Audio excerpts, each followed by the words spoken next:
Hi everyone, this is Juliana, and in this video I will explain you how to use the SpinyLeaf app. But before we start, I would like to kindly ask you to please answer the survey after testing the app. You're gonna find it at the end of this page, it's step number 5. It takes less than 2 minutes, just like 6 multiple choice questions. Here it is. It's about the tool usability, the functionality of the tool, and at the end you're gonna find it's optional, open-ended question that you can share your suggestions, your feedback, opinion about the tool. You can suggest improvements or features that you would like to see in future versions.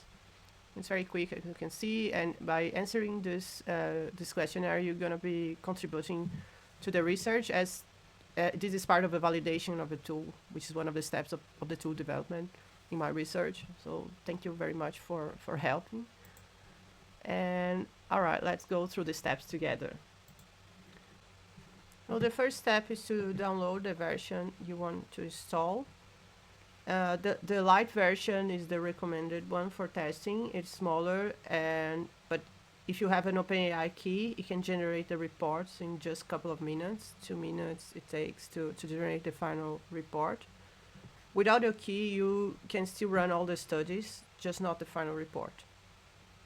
Then you'll have the full version that includes a built-in lemma model for offline report generation.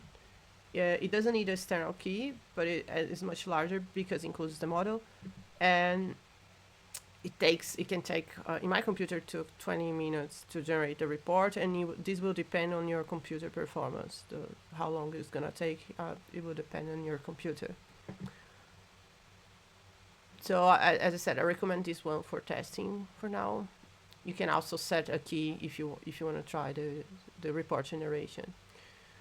Then you need to install the right versions of OpenStudio and Regents. Regents must be this version here. OpenStudio, that's the version I have. I'm not sure if it would work with newest versions. I haven't tested, but yeah, you can try. Otherwise, this is the version that I'm using, and it works with this version. Then you need to download the templates. This model here, this file here, already has a 3D model of a building for testing, so you don't need to model anything. You can test on this 3D model that's already there. These files, the template only. The template has all the required layers, and you need to use the template with the layers properly named, because that's how the tool recognize which space is what, you know. And then we have the documentation in PDF. I will show you in a moment, but here you can find the better explanation of the layers and everything. Then watch the tutorials, and again, please share your feedback, and also if you find any bug, you can report here. It's also very simple. You can report which tab you're using when the issue happened, and briefly describe what happened. That's the way I can keep improving it. Okay, thank you. So let's get into so after installing, after you download this, this is a executable file. Just double click and install the app. Okay, so after installing the app, let's open the Rhino file, the one that comes with the ready-to-use building model, which is this one. So here at the top, you're gonna find the SpinyLeaf App tab and these are the buttons. But before I explain the buttons, let me explain you how to model and how to set up before running these studies. So first, it's very important to work in meters. The template's already set to meters, and the app expects everything meters. So please make sure you keep that unit. So the model should follow the same conventions used in honeybee simulations. So each thermal zone is represented by a B-rep or a closed B-rep or closed polysurface, right? The windows must be a separated surface. and adjacent to the face, the BREP face here, you want to apply this window.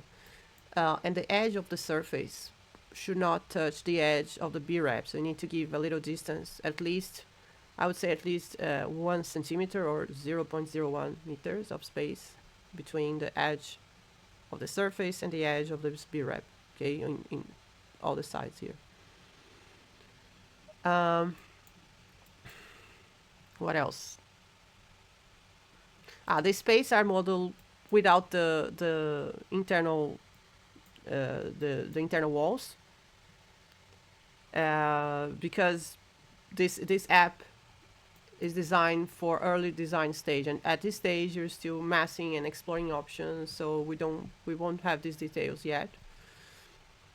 And that the template supports mixed. This is a mixed use building, so we have the apartments here, commercial space here, but it could be purely residential or purely commercial.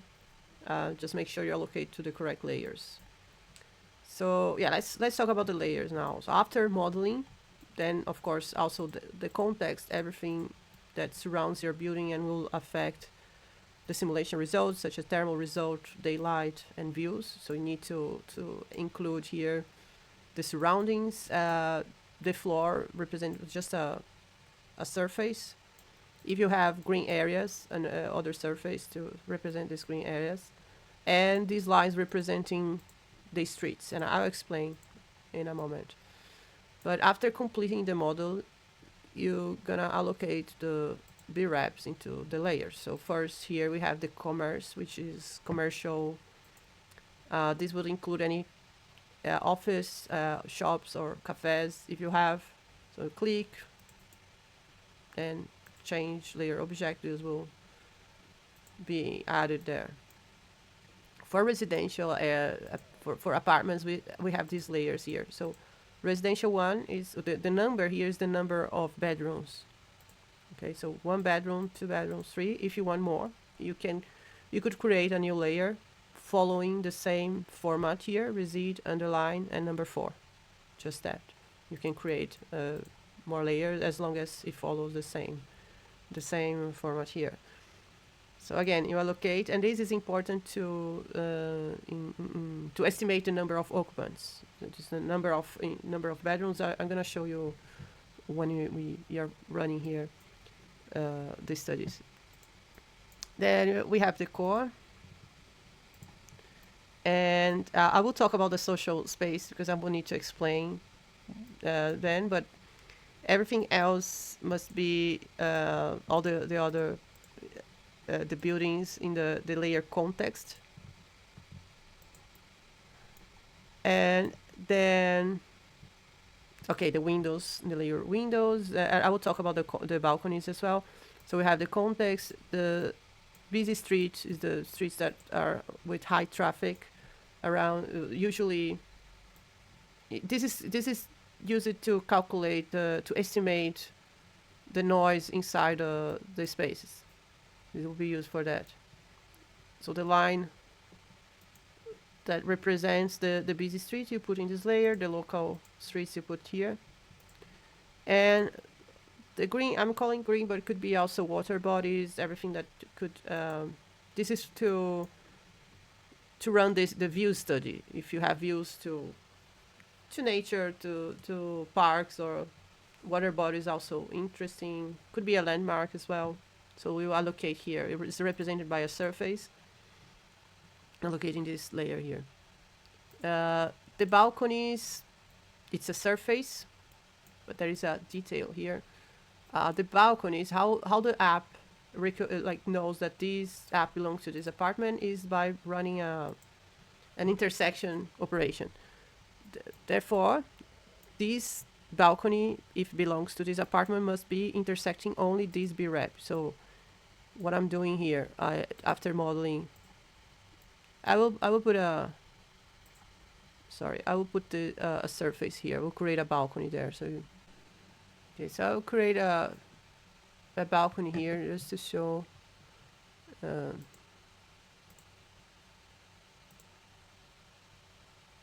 first you create a surface, but then it cannot be touching this B-wrap, otherwise the app will add this balcony to this apartment as well.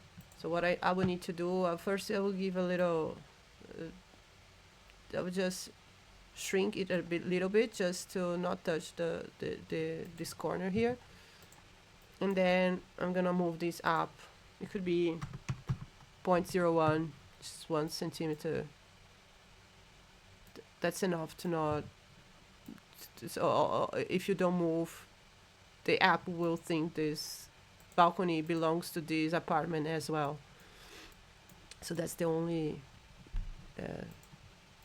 thing you need to keep in mind. And then you just allocate here, change object layer. Okay, so let's start talking about let me just delete this one. Let's talk about the layers social L1, 2, 3. In the research overview video, I'd explain why we have these different levels of social spaces. So if you haven't watched it yet, I recommend you to watch. And I will not repeat it here. I will just say what kind of space is a social level 1, what is social level 2. So in a website, you're gonna find this PDF that you can download. It's this document here. So it first explain all the layers, and here there's a brief explanation. So social level 1 is the public accessible with services. It's open to public, and it usually has amenities such as cafes or retail. It's usually on the ground floor. So let's say you have a lobby. Like this is your city, the case study building. So here on the ground floor, I have a lobby with a cafe. So that's a social level 1. Well, allocating this here. Social level 2 is publicly accessible as well, but without a service. So if this lobby here didn't have the cafe or no retail, just a lobby, then is a social level 2. Social level 3 is semi-public, is accessible by the tenants of the building, occupants of the building, but only then is not accessible to the general public. And so usually communal lounges or any space that is dedicated for social interaction and is accessible by all the occupants. And social level 4 is designated to a group of occupants. In this case here, we have on level 13, this space is called Club Lounge, and that's only for the residents. So only the residents, the residential occupants can access this space. So these will be allocated on social L4 resid. Let's go back here. So that's the layer. So it was accessible by workers, office workers only, this would be allocated here. If it's like I said, a club lounge, it's allocated here. And then we also have social outdoor, accessible by all the occupants, so both groups. And it's represented by a surface. I also moved up a little bit by 1 centimeter. And then if it's accessible by all, you include here. If it's only by the workers, and if it's only by the residential occupants. In the U-City case, for example, there's a balcony here. This is considered outdoors. Okay, it's a balcony, and it's accessible by only by the residents. So this space here, this surface here, is allocated here in this layer. And what else? I think I added the columns. You don't actually need, at this stage, you probably don't have columns, but if you have any building element that will affect any other building element that's not these ones, that it will affect the simulation, will affect views, daylight. You can include as a context. It doesn't matter if it's part of a building, but if it's not a space, it's not a thermal zone, it's not a zone, you will include as a context. Okay, just as an example, I put these columns here, but it could be any other element that will affect. Okay, I think I covered all the layers.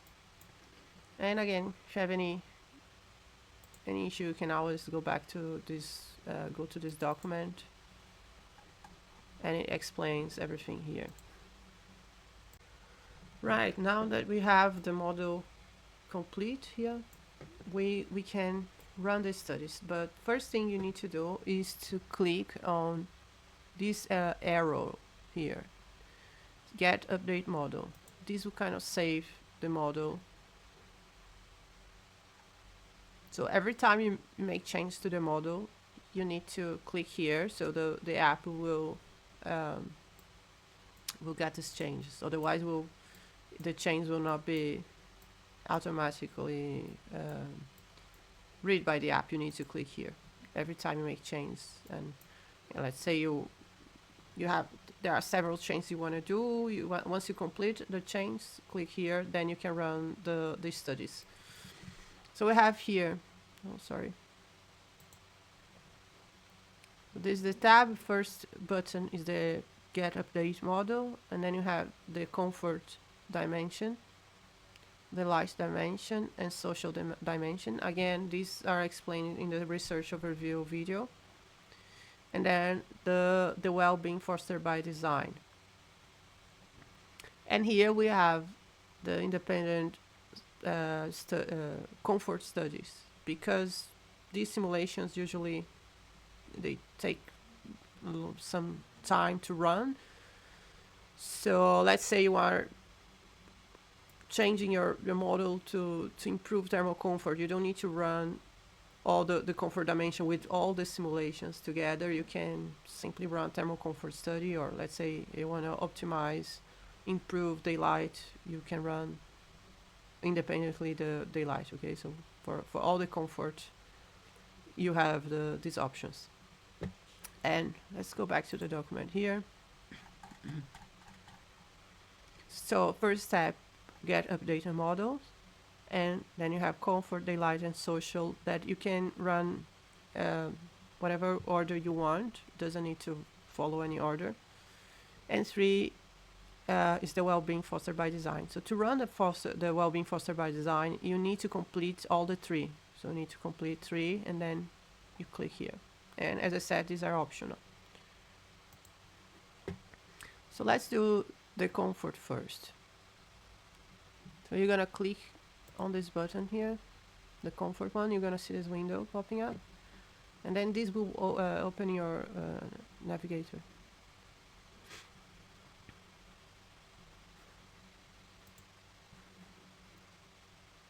You can take a moment the first time you run. Here you go. So before getting the model, I would recommend to set up everything here.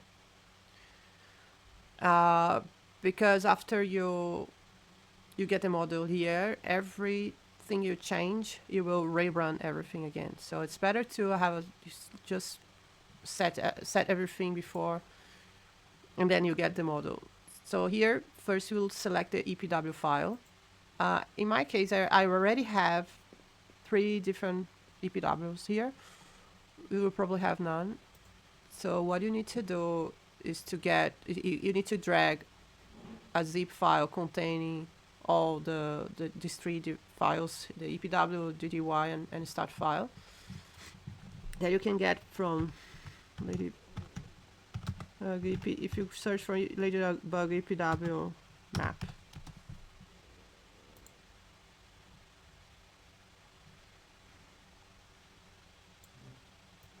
Any EPW here.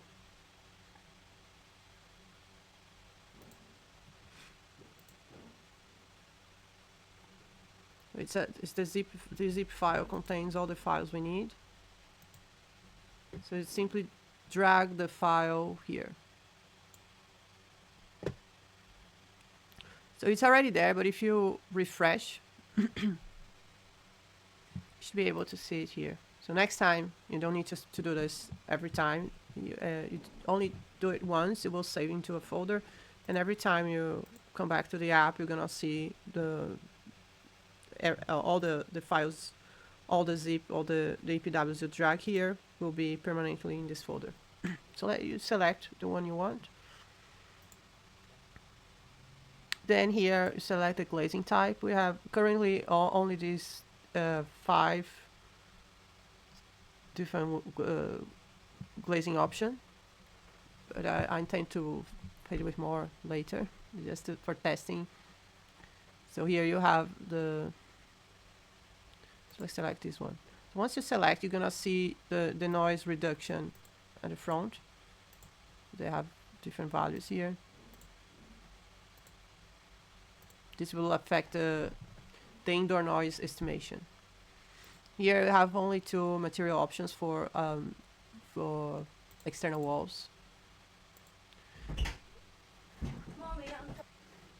After selecting the material, you select the wall insulation, the roof insulation, ground.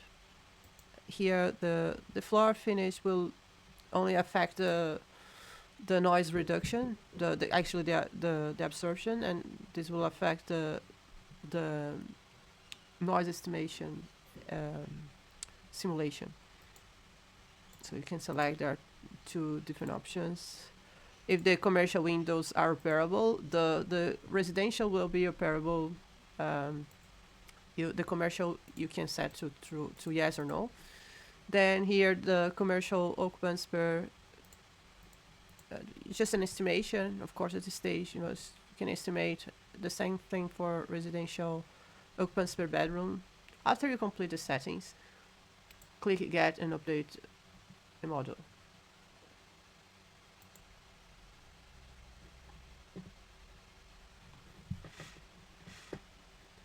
So you should see the model there. This is already the model for simulation. These points here are the grid points where you're gonna see the results. Then here you have a table with commercial one is the first floor. It's there. Social, you see the spaces and the corresponding floor. You have the average orientation, floor area, balcony, if there's a balcony adjacent to it, to the B-rep or not. A number of bedrooms for apartments, and here you have all the materials applied to the model that's coming from here. So if you make any changes here, this will automatically rerun. So that's what I'm saying. It's better to set up everything before, and then you get the model. And then just check the model if it's everything there. The green area. All the context, everything is there. If you're satisfied with materials and everything, you just run. And this will take some minutes, several minutes. It's just the usual simulation time. Could take. So this will run thermal comfort simulation for 2 analysis periods, one for extreme hot week, extreme cold week, and then air quality will run CO2 and relative humidity, and then daylight simulation and the noise the estimation. So it will take some minutes. So after running the simulations, you can see the results here. It took around 8 minutes to run all the simulations. So first here I have the table with the values, temperature, thermal sensation, thermal satisfaction. Let me explain. So this, as I said, the simulation runs from for worst case scenarios. So we have the extreme hot week, extreme cold week, and because of course if your building performs well in extreme scenarios, will also perform well in the typical ones. So for the extreme hot week, then it takes it will display the results for the hottest hour during occupied hour, occupied from 9 to 5. Of course, the residential will be occupied the whole time, but it's just taking into account the office workers. So we take the hottest week during occupied hours and display the operative temperatures, thermal sensation, thermal satisfaction, and this is calculated. The regression models are derived from the data collected from the case study, as I explained in the previous video, the research overview video. And then we have an extreme hot week. Again, it takes the coldest hour during occupied hours, and it will display operative temperature, thermal sensation, and thermal satisfaction. And then we have CO2 levels, relative humidity. That's the air quality satisfaction study. And it will be calculated again based on the data collected from the case study. And if the in this case here is the air quality satisfaction, if they are dissatisfied with CO2 level or relative humidity, that affects air quality as well.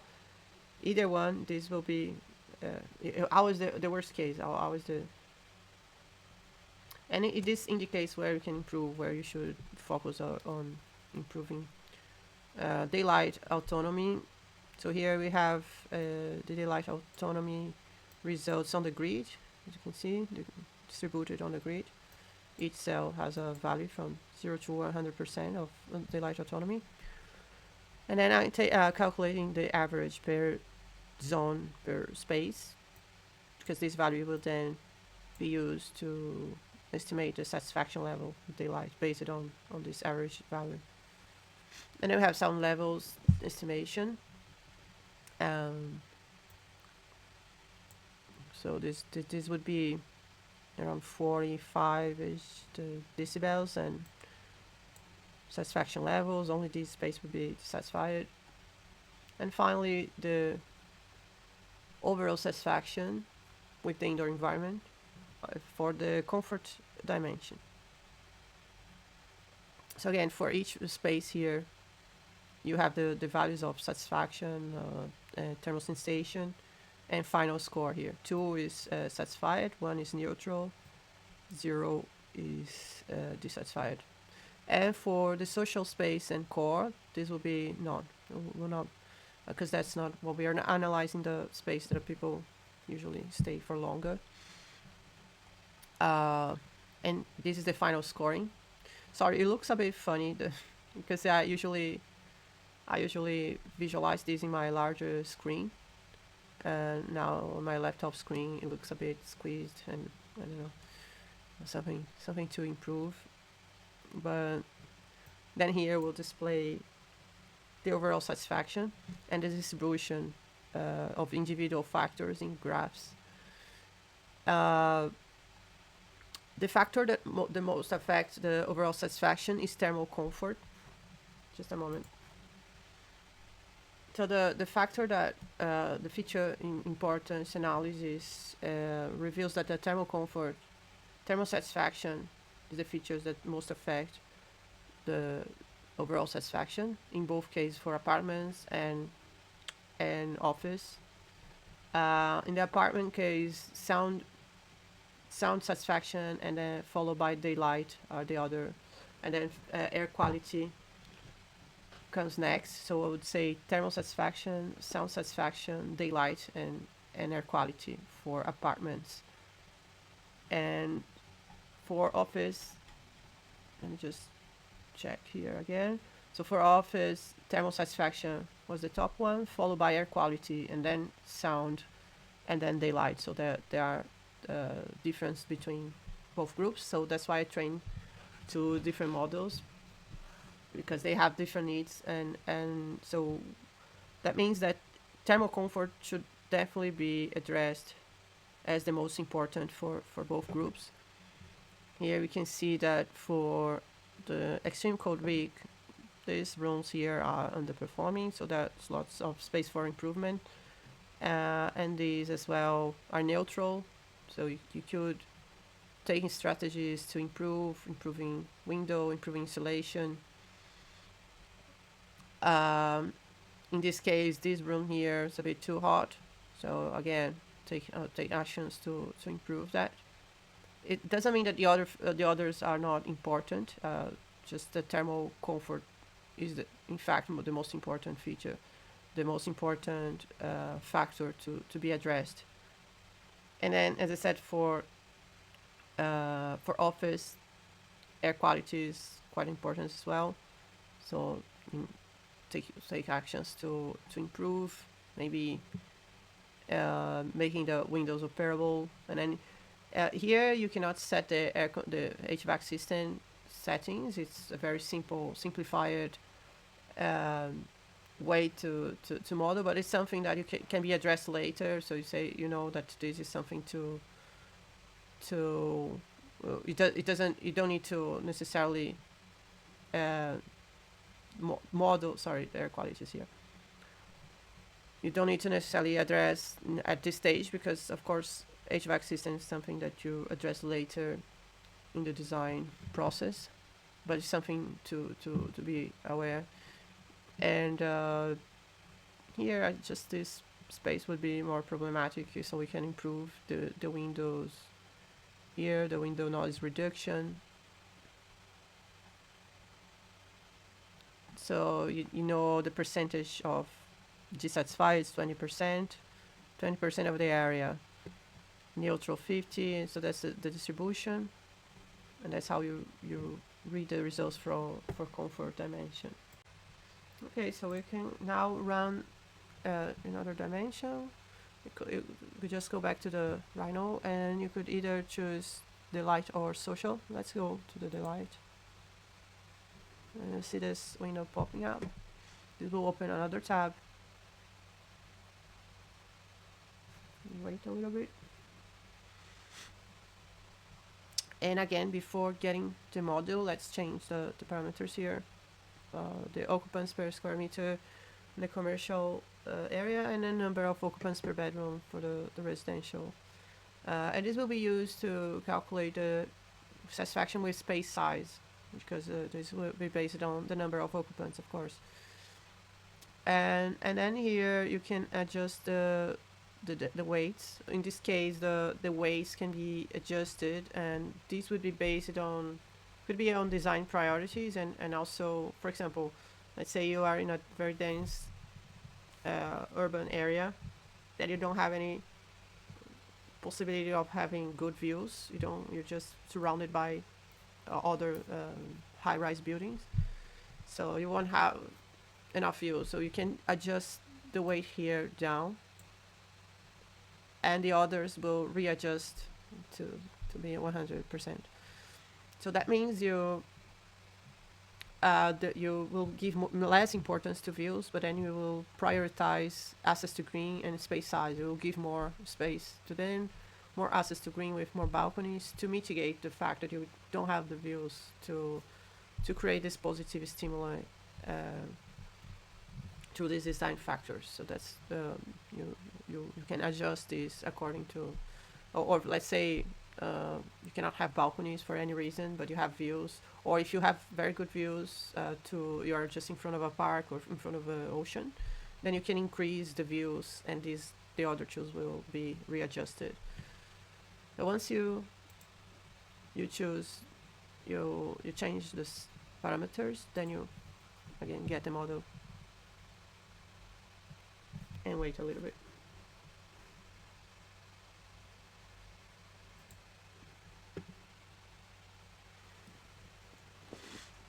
Okay, here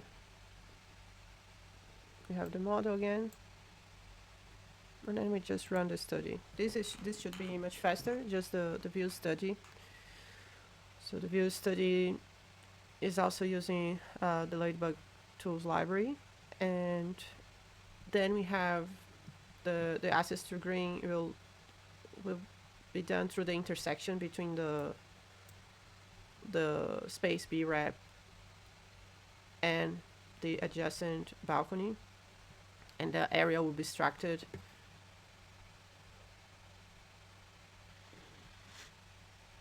So here we have first the horizontal views, or how far they can see. So if you have, if you are surrounded by tall buildings, this will be, and usually on the first ground, the ground floor and first floor, you have less views.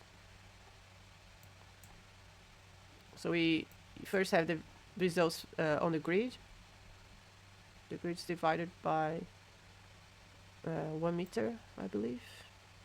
And then we have the average value per space to then apply the regression model and predict how satisfied it will be.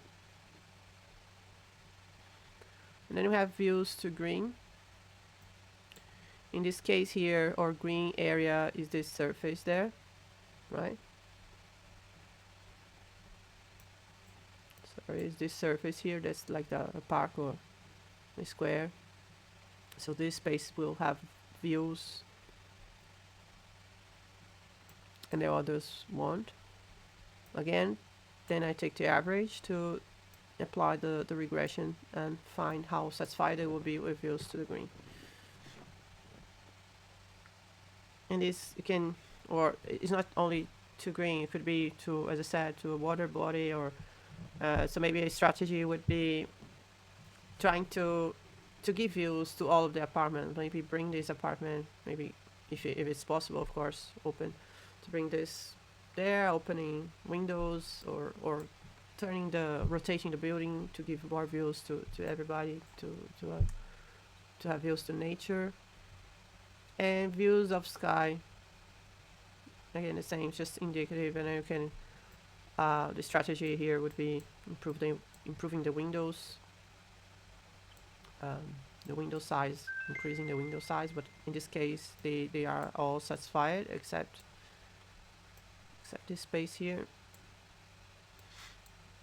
So you know where you can improve. Then balconies, I put on purpose just put balconies to these apartments, so they'll be happy with the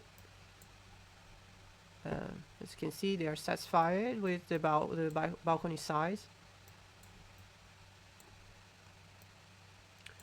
But I didn't put any balconies for these apartments here. So you know that you can, sometimes you have a balcony but it's too small, you can increase. So you can visualize where you need to improve.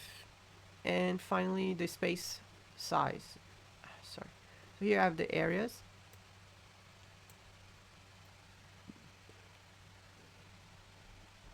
The occupancy rate, which is people per square meter. They all seem a bit high, but then the dissatisfied are these one, and I believe I put this as two bedrooms just for testing. So they will be dissatisfied here and satisfied there.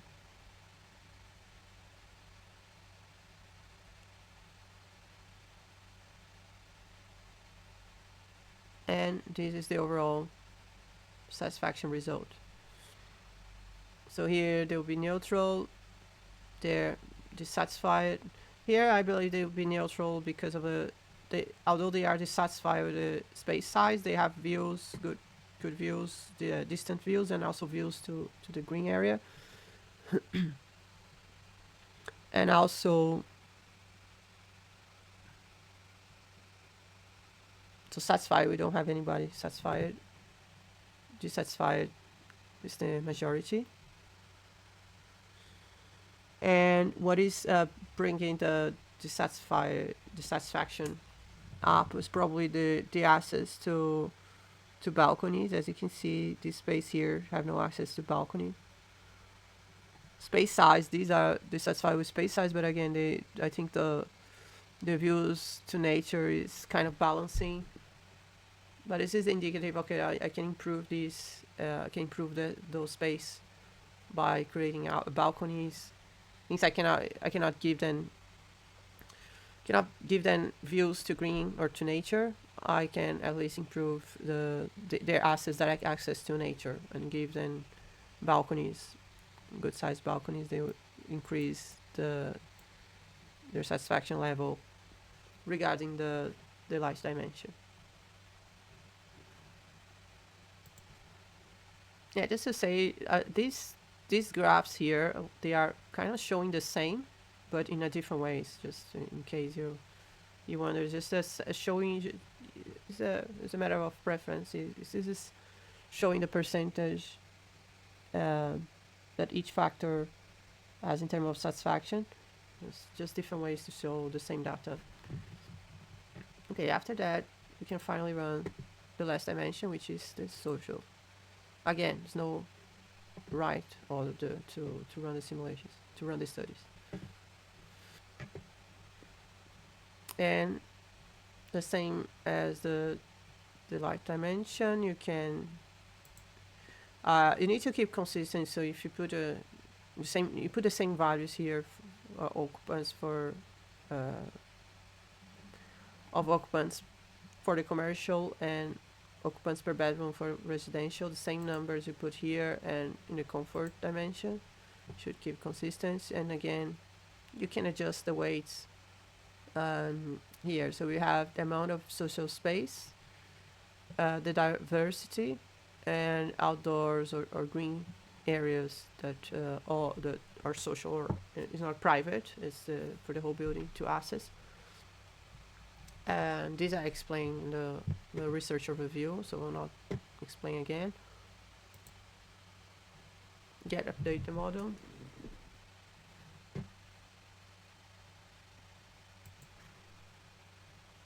Let's run the study.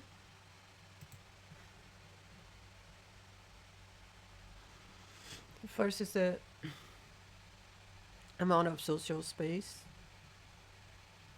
So first we have the total area displayed here, and then the area per occupant. And so as you can see, the residents, because of, if I go back to the model, so this space here is only for residents, so it's a social L4 resid, and the office workers don't have the space only for them. So we have the social level 1. We don't have any social level 2.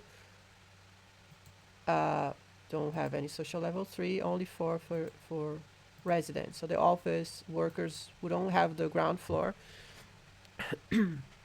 as a space for social interaction. Therefore, they have less total area or less area per occupant. So they will be dissatisfied with that. And then the distribution or the diversity of the space. So because they have access to, because the residents have access to that more private space, same private space, they would be more satisfied, while the workers, they don't have. So as I explained the research overview, ideally we would have a combination of more public space, so they can, if they want, interact with people from the general public, but at sometimes they feel like they want to have more control over the social interaction, so they would prefer to go to a more private. They want to have a social interaction, but with not to be exposed to general public or to everybody. So a good combination would be to have both. Like I would say social level 1, 3, because then workers can interact with residents, but also it's good to have a more private, that they can have, let's say, the workers can have lunch together, and all this comes from the research, okay? And I explained in the first video. So that's what this factor here is measuring, if it's a good distribution between the levels here. And again, the workers would be less satisfied or dissatisfied. And green,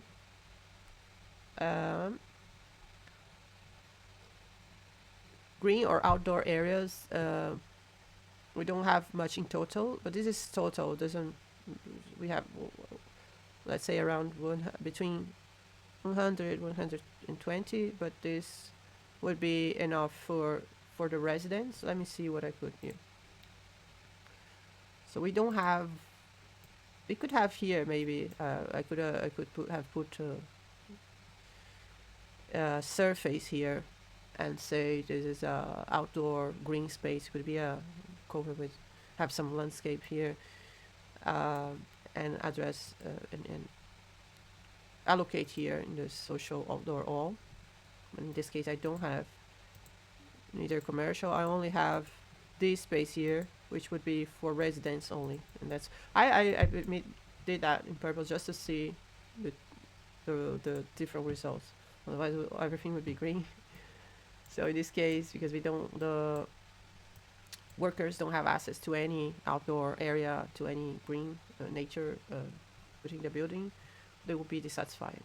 And again, the overall satisfaction with the space for social interaction.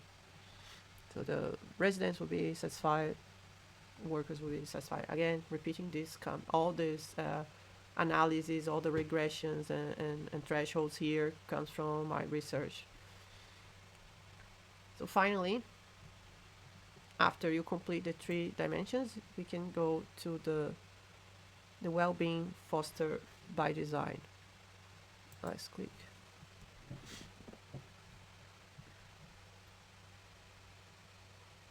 So the well-being fostered by design will be calculated as a sum of all the 3 dimensions.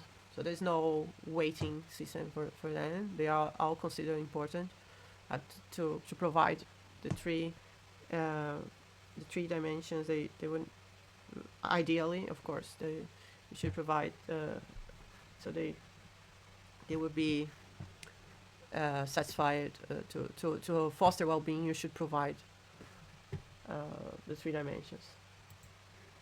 Now, as you can see, the only thing here you need to choose if you want the report or not. Even if you have the key, maybe you don't want to generate a report. You just want to run the study.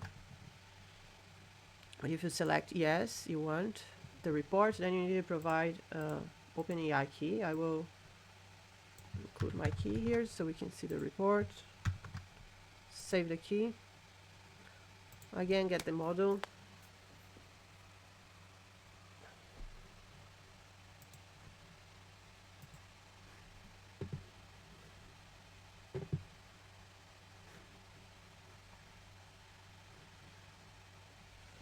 Now let's run this.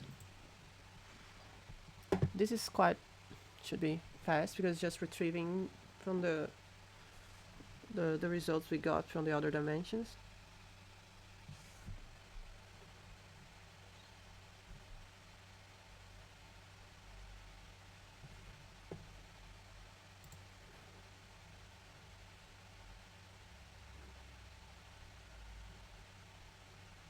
The final score from every dimension.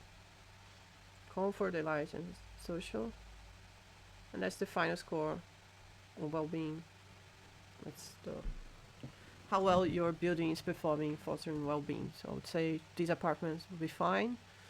The office need attention, so you need to improve. So you just go back to the dimensions and see where you can improve. And these apartments here, they're not bad, but they're not great, so there's still space for improvement, right? So while this is generating the report, while it generates, I think I forgot to mention, you can go back to the model at any time and make change to the 3D model. And every time you change, you need to click here. But when you click, this will clean all the data already from the studies already done. So you need to run again, because of course any change you make you make to the model will affect all the dimensions. So that's why when you make change and you click here, it will clear the data. You need to run all the dimensions again in order to get the well-being fostered by design. It's still generating.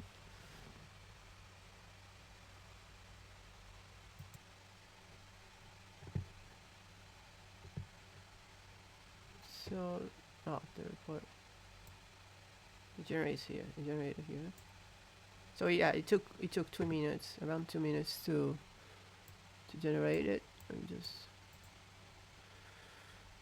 so that's how the report will look like, and it will pop up in your screen the a Word file. So first we'll uh, talk about the well-being fostered by design overall, how the building performed, and it will point out the space that didn't perform so well. So that's where you can improve. It will talk about we'll say the overall score for each dimension. So the lowest one in this case was the light, then followed by comfort and social. And then you can go back there. You could maybe save if you prefer these charts. At the moment, it's placing these charts there, but you can, if you prefer these ones, you can click here and save the image and add there. That's why I prefer to create a doc file, so you can change this instead of PDF, right?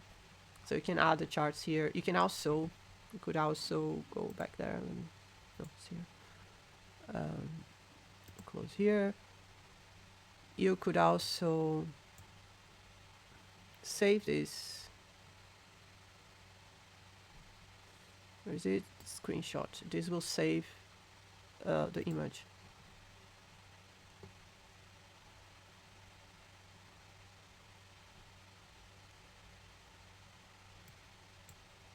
Sorry, I need to to improve that, but it saves the image, and you can put in your report, bring to discuss with your team.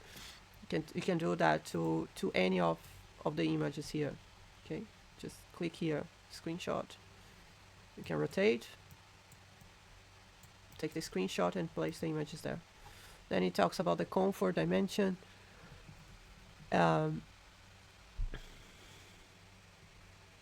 then how you could potentially improve.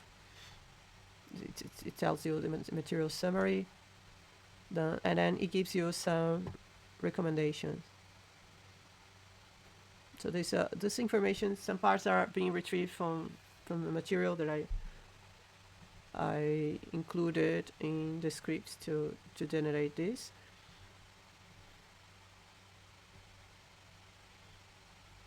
So what is saying here, to improve daylight, what is suggesting you, and also points to the this is air quality, the first daylight access, and then air quality, which ones are the problematic rooms. It shows you which room and which floor and how you could improve. So it does that for all the dimensions, all the factors, the light dimension. So, for example, as we discussed while I was running these studies, some of the residents don't have balconies. So it's telling you here that you should include balconies, and it gives you some studies as references why. So again, this material comes from my research, including the materials being retrieved to generate this report. Space size. So it breaks down and tells you recommendations to improve each of these space, and then it gives you the reference used by this research and where I got all this information from. Okay, cool. I think that's it for this tutorial. I will not talk about now this. If you click here, thermal comfort, daylight comfort, you just need to set up everything the way we did for the comfort, and we'll run a study specific for thermal comfort. It's a bit more detailed. It will show the graphs for the whole week, the whole extreme hot and extreme cold week, daylight, and so you can run individually. So you don't, every time you change, if you want to improve, let's say the report's telling you to improve daylight here, so instead of running all the simulations, you can run individually. It's much faster. Then after that, you can again rerun. Well, I think that's it. Hopefully, you will be able to run a study after this tutorial. If anything is missing, it's unclear, and you cannot find this information in this tutorial or in this document here, you can contact me if you have any problem. I will include an email, sorry. It's not here yet. I will add an email here that you can contact me. So thank you so much for watching, and please give me your feedback. I'll be very happy to see, to know your thoughts about the app. Okay, thank you so much.